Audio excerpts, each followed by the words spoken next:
কবিতাৰ শিৰোনামা ইয়াত নদী আছিল। কবি নৱকান্ত বৰুৱা।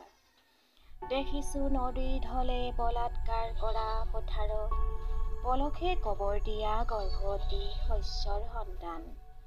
শুনিছো হিন্দুৰ বানে নিমিষতে নগৰক আত্মঘাত কৰি, এৰি থৈ গুচি যোৱা শ্মশানৰ প্ৰশান্তিৰ গান। উদগ্ৰ ধ্বংসৰ নিচা লোভৰ কুটিল দুঃসাহসে, চলনাৰ জীৱন্ত ধেমালি আৰু পাপৰ কুৎসিত অভিসাৰ। তাৰো সৌন্দৰ্যই মোক দিছিল স্বপ্নৰ জাল ৰচি, কাৰণ মই যে দিওঁ দুঃস্বপ্নকো স্বপ্নৰ মৰ্যাদা।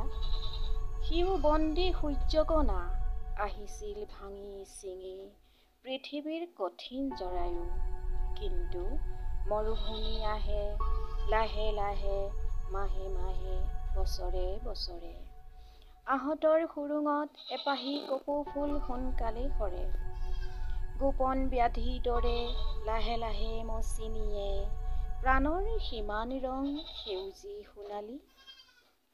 আঁকি দিয়ে তামৰকী এখন আকাশ আৰু ফুটছাই বৰণৰ এখন পৃথিৱী।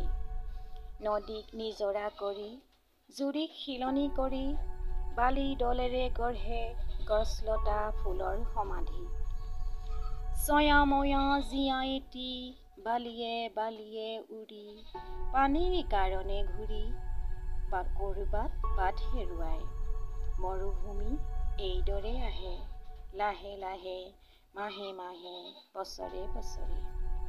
দূৰণিৰ নীলা সেই গাঁওখনলৈ এইবেলি সোনকালে আঘোণ আহিল। আহিনতে এইবাৰ বহাগৰ ঢল নাহে নেকি? উজানৰ বগা মাছে ৰূপোৱালী নকৰে নিজৰা।